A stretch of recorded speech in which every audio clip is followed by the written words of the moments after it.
Hello friends, welcome to learning sessions and good morning to all of you. And so do confirm the audio quality at the earliest so that we can proceed.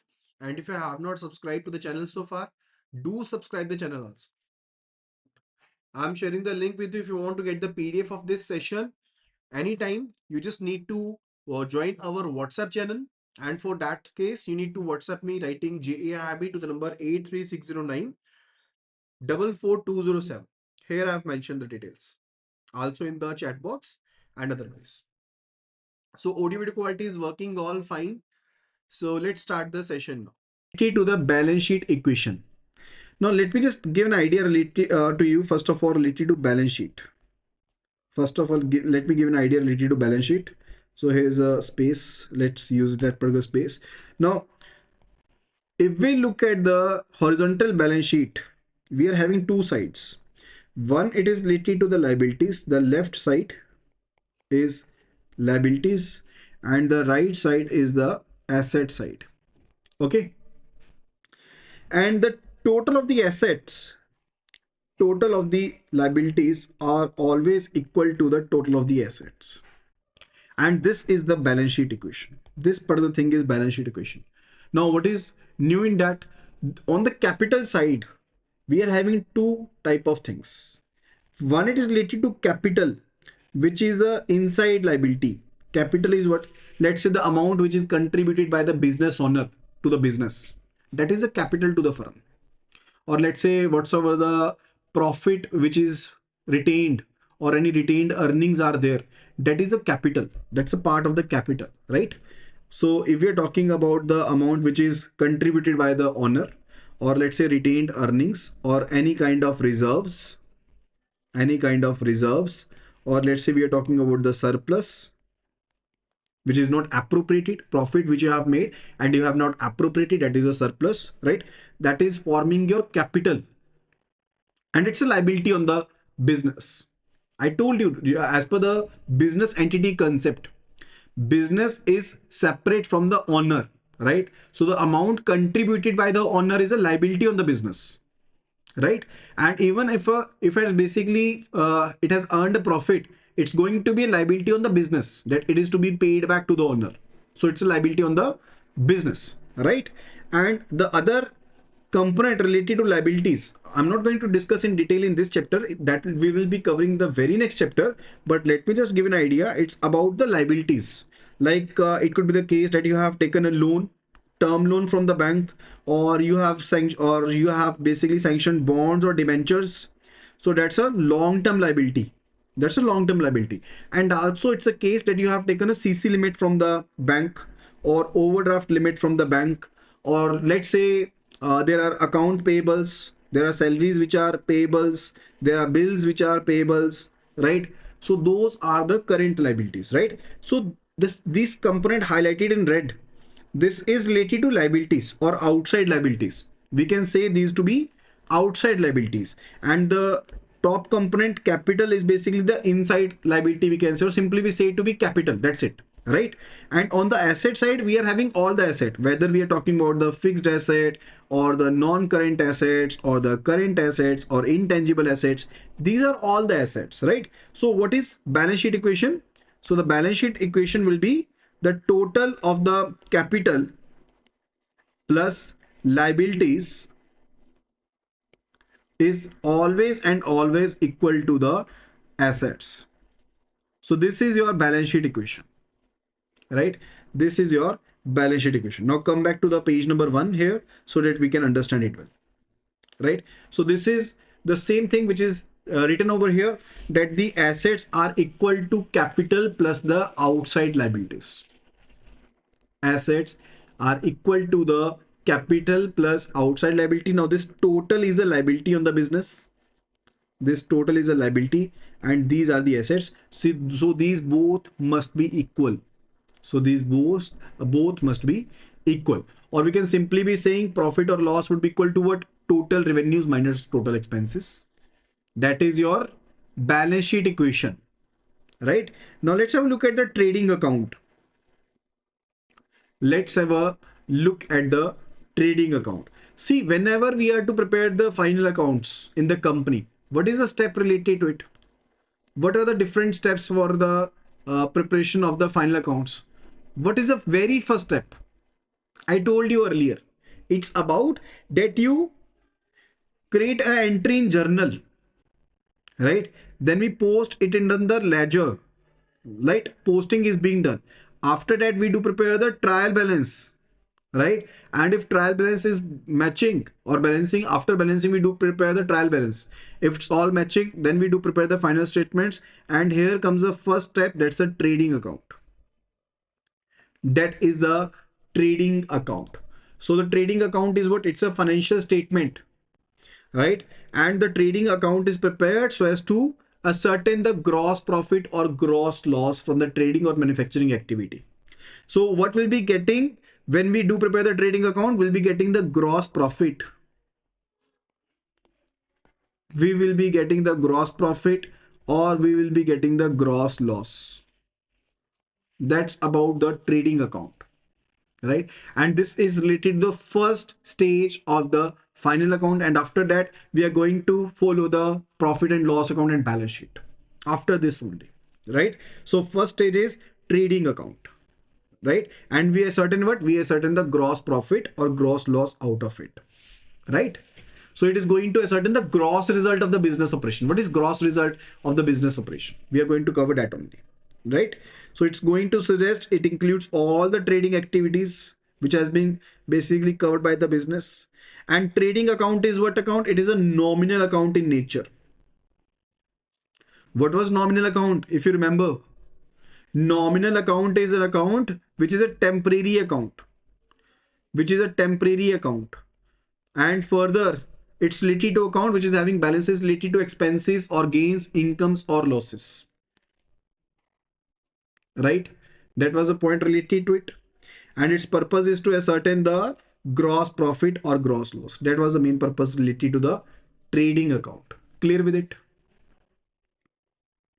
So activities which are basically going to generate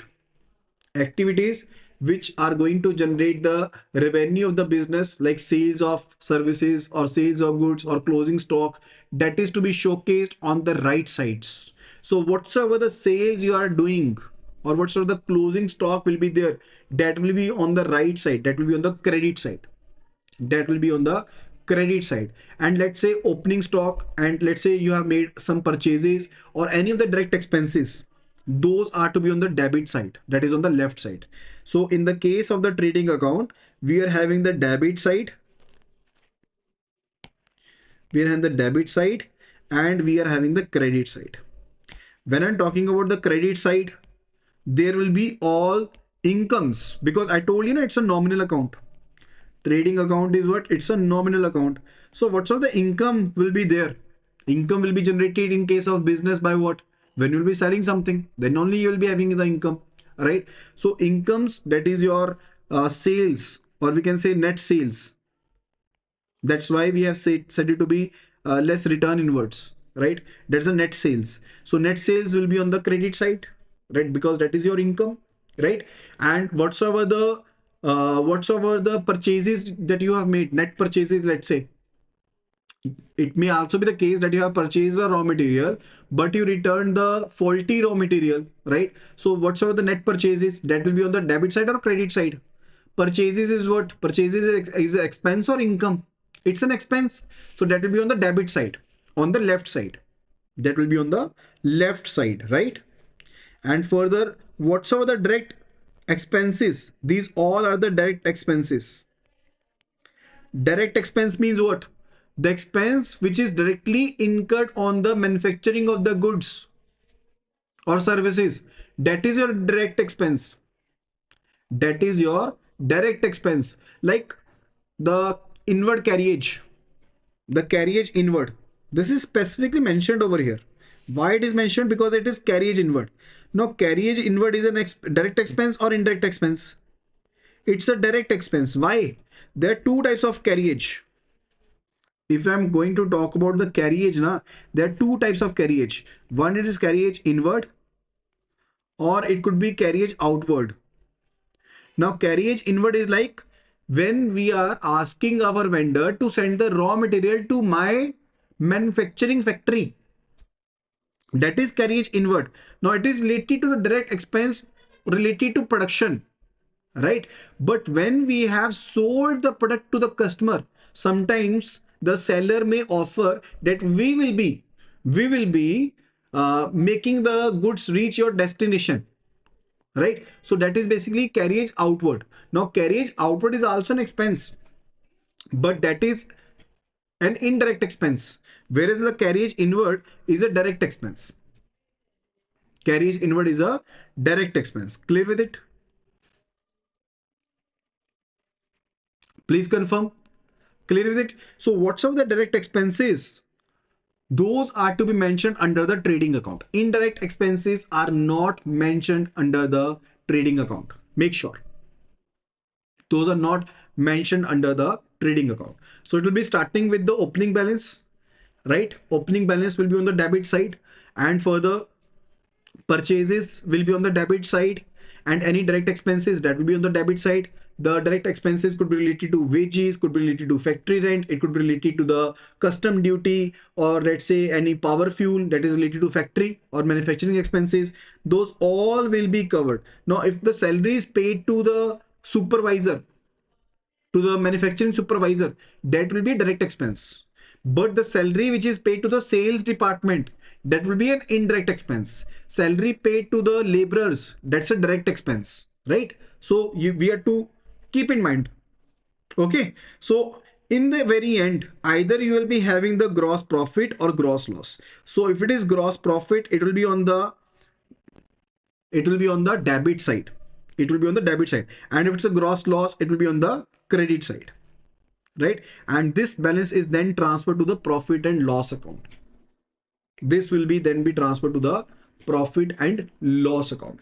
And gross profit is equal to what? It is equal to sales minus cost of sales. Gross profit is what? It is sales minus cost of sales. Now what is sales? Sales is net sales plus closing stock. Sales is net sales plus closing stock, right? And what about the cost of sales? Cost of sales is going to be what? It is opening stock plus purchases plus direct expenses. And further, you are to subtract the closing stock out of it, right? So opening stock appears on what side? It may be asked in the exam. Opening stock appears on the debit side. Closing stock appears on the credit side. If the gross profit is there, it is on the debit side. Gross loss there, that is on the credit side, right? So that's the case. And what's of the balance is there? Let's say if it is having gross profit or 55 lakhs, gross profit or 55 lakh is there. Now that will be a opening balance of the profit and loss account. This gross profit will be the opening balance of P&L account, profit and loss account, right? So the first step is a trading account, and after that P&L account, right? So this is what we follow. And from P&L account, we are to calculate, it will be help us to calculating net profit or net loss, right? Now, are you able to understand these things? Okay, now let's solve question based upon it. Let me just clear the points from here. Let's just solve the questions based upon it. That's all about the theoretical part of this chapter, right? So here we are provided with the data. It says a firm reports sale of rupees 12 lakh and gross profit of 30% on cost of sales. Opening stock is 1.5 lakh. Closing stock is 2 lakh 10,000. Direct expenses are 90,000. We are to determine the net purchases. We are to determine the net purchases. Now, the sales are equal to what? If we look at the sales amount is equal to what? It is cost of sales plus gross profit. If we say sales is equal to cost of sales plus gross profit, right? And cost of sales is equal to what? If we are to calculate the cost of sales, we can be calculating from this formula only. And gross profit is given to be what? It is given to be 30% of cost of sales. It is given to be 30% of the cost of sales. So we can say what? That sales is equal to cost of sales plus 30% of cost of sales, means 130% of cost of sales, because this is representing 100% of cost of sales, this is representing 30% of the cost of sales. So total we can say it is 1.30 into cost of sales. 1.30 into cost of sales. And further, we are provided with the amount of sales here that is given in the question, right? So the sales is given to be 12 lakh rupees. So the cost of sales would be equal to this. It will be equal to 12 lakh divided by 1.3, 923076. 923076. Clear with it? Is that clear? That is your cost of sales. So we simply use the funda that your sales is equal to cost of sales plus gross profit. That is your total sales amount. Na? Cost of sales is representing what? That what you have spent directly for the production purposes. That is your cost of sales. Whether we are talking about the raw material, whether we are talking about the wages, whether we are talking about the electricity or something. And what is gross profit? The amount that you have earned over the cost of sales. So that's the gross profit. And when we add them up, that will be equal to sales, right? Simple as that. So from that, we calculated the cost of sales, right? Now we have to use the COGS formula because we were to determine the net purchases. We were to determine the net purchases. And what was the COGS formula, if you remember? So we just calculated cost of sales, means COGS we have already calculated now, right? And what was the formula related to it? It was opening stock. Opening stock, what's over the direct expenses? What's over the direct expenses plus net purchases minus closing stock. That was the formula. Now, you already know COGS. We have already calculated 923076 is equal to opening stock. Now the opening stock is given to be 1.5 lakh. It is 1,50,000 plus direct expenses given to be 90,000. Net purchases we have to calculate minus closing stock given to be 2,10,000. Now you can easily be calculating. Now the net purchases will become equal to 923076 minus 1,50,000 minus 90,000 and plus 2,10,000. So that is 893076. 893076. Easy as that, right? You can be asked such type of numerical in the exams there. Such type of questions can be asked in the exam. Now let's move toward the second question. Now sales are given to be 18 lakh rupees. Gross profit is given, opening stock is given, closing stock is given. If net purchases are 10,50,000, calculate the direct expenses. Calculate the direct expenses and comment on stock movement impact. So what will be the logic? What will be the logic? First of all, just do let me know how we can be calculating the COGS. Now we know the COGS formula. I already told you COGS formula. It is very much easy. Your opening stock plus net purchases plus direct expenses minus closing stock. This is your formula. This is a COGS formula, right? And what is COGS equal to? Cost of goods sold. It is equal to sales minus gross profit. Because you are not provided with the COGS value itself, sales minus gross profit. From there, you can be ascertaining your COGS. Now, the sales is clearly given. Sales is given over here or not? Sales are given to be 18 lakh rupees. So 18 lakh,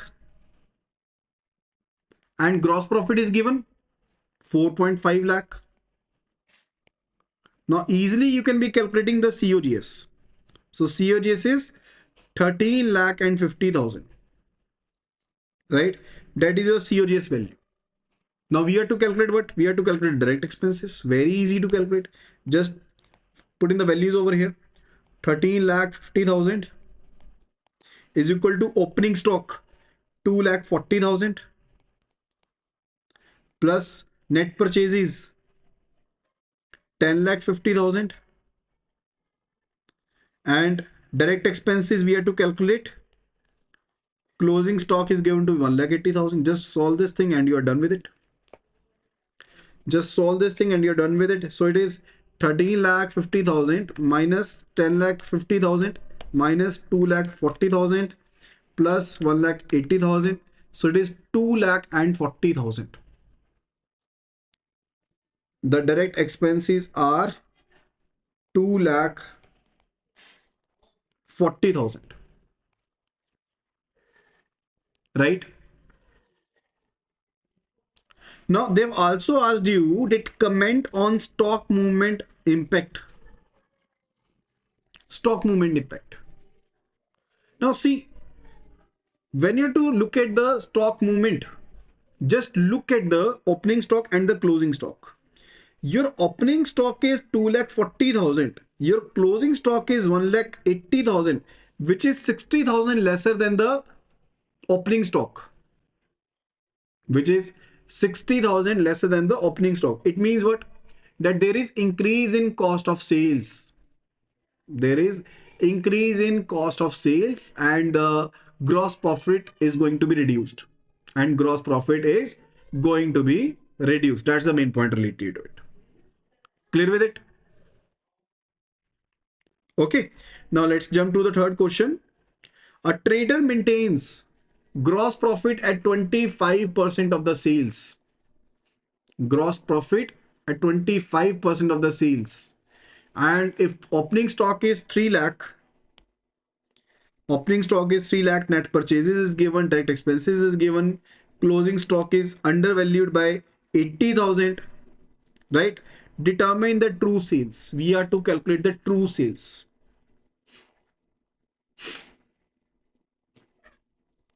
Now, point is, first of all, we have to look at the cost of sales. Cost of goods sold, COGS. That will be equal to what? Opening stock. That is 3 lakh rupees plus net purchases 12 lakh rupees plus direct expenses 1 lakh rupees minus closing stock. That is to be done, right? So if we are to do that, we will be saying it's CL over there, but CL is not known for now, right? And what will be the true value? Because it is given in the question that the value is undervalued. Closing stock value is undervalued. That let's say if its value is 1,80,000, it is reported to be 80,000 only. It is reported to be 1 lakh only, right? So here we are saying, we are talking about the reported value. We are talking about the reported value of the closing stock.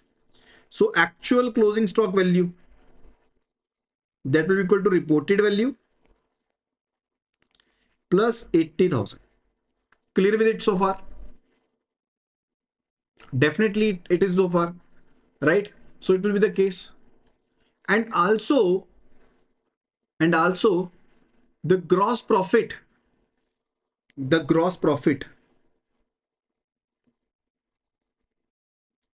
it is said to be 25% of the sales.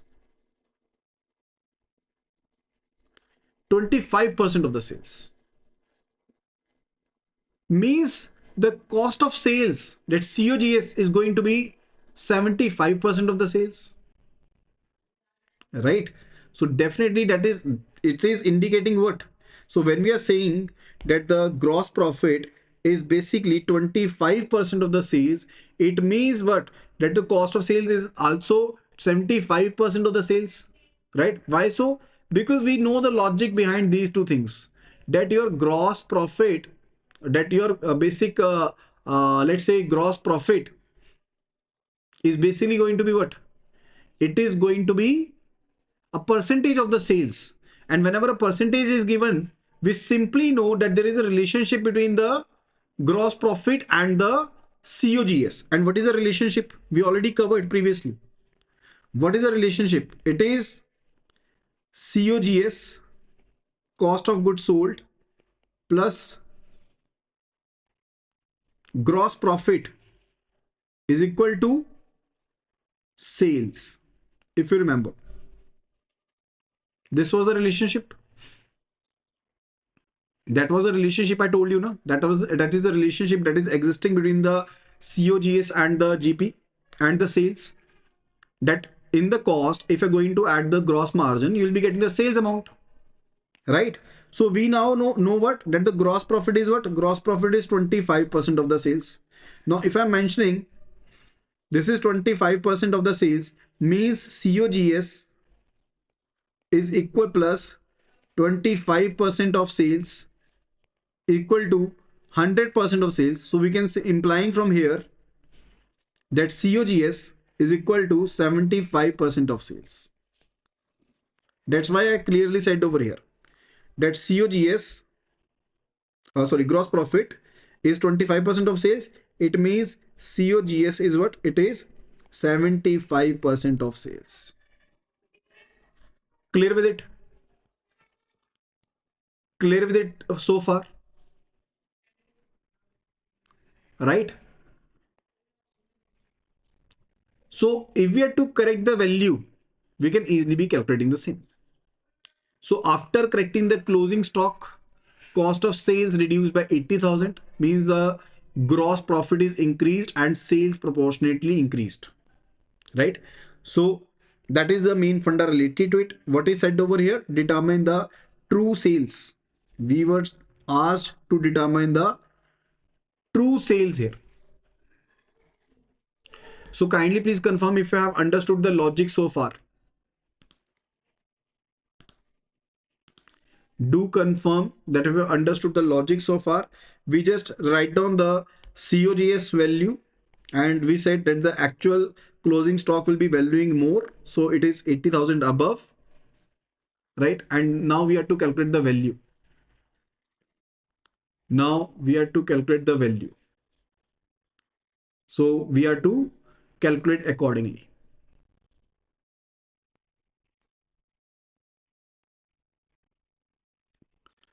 Okay, so we basically rearranged everything. I just told you that COGS is equal to 75% of the sales.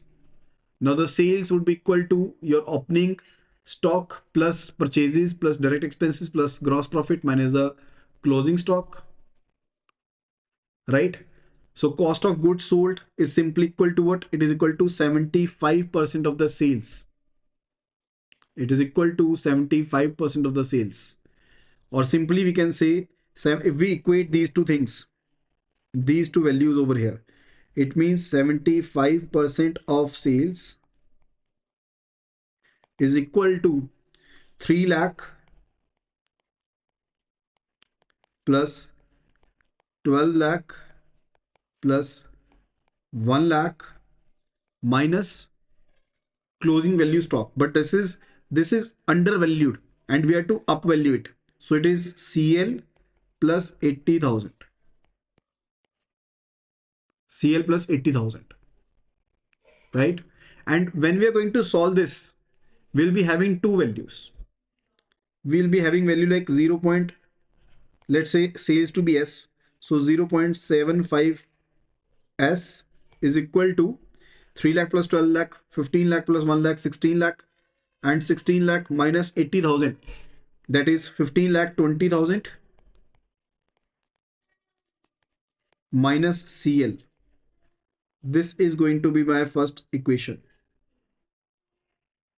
This is going to be my first equation, right? And my gross profit, true gross profit would be equal to what? Reported gross profit plus 80,000. Why so? Because reported trading account is basically using undervalued closing stock, right? So COGS is basically 80,000 higher and reducing the GP, that is a gross profit, by 80,000. So the true gross profit, if we talk about the true gross profit, that will be basically is to be increased because that was previously reduced when I was using the undervalued closing stock value. In that scenario, my COGS is higher by 80,000. So that's why my GP was basically reduced by 80,000. So if I'm to look at the true GP value, that is basically your reported GP, that is GP plus 80,000. That is my actual gross profit. And GP is 25% of sales, simply given. I told you over here.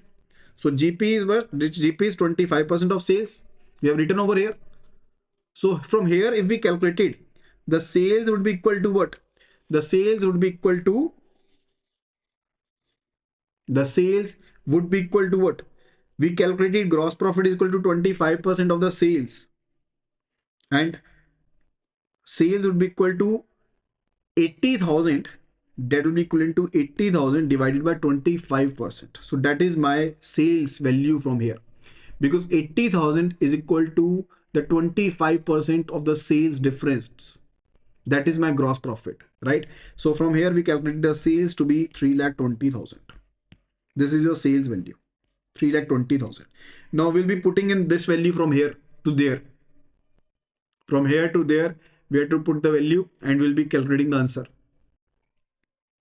So that will be equivalent to 16 lakh minus C,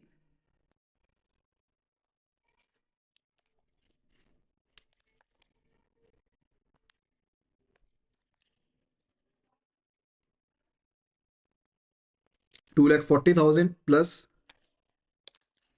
15 lakh 20,000, 17 lakh 60,000. And further, we have to add the 80,000 value to it. So it is 15 lakh 20,000 plus 3,20,000 into 0.75. Into this value, we have to put the values, right? So 0.75, that is 2,40,000, and 15,20,000 minus 2,40,000, that is 12,80,000, right? So the true sales is what? True sales is 3,20,000. We have already calculated over here. So that would be the answer, right? So that will be all related to this video. I hope that you must have find this video useful and आपने बहुत सी चीजों को सीखा होगा, समझ में आई ये video. आपको कंटेंट अच्छा लगा तो वीडियो को लाइक जरूर करें, वीडियो को शेयर जरूर करें, और फ्री वीडियोस एंड पीडीएफ के लिए जल्दी से जल्दी एप्लीकेशन को डाउनलोड कर लो। टॉप लेफ्ट कॉर्नर में आपको लिंक मिल जाएगा iibf.info का, वहां पर कोर्स अवेलेबल है, फ्री जेआईबी कोर्स अवेलेबल है, उसको एनरोल कर लो, फ्री है वो, जस्ट उसमें साइन अप करना है एंड आपको सब चीजें मिल जाएंगी वहां पे, and start preparing for this. Thank you so much and see you again in the next video. Thank you, happy learning.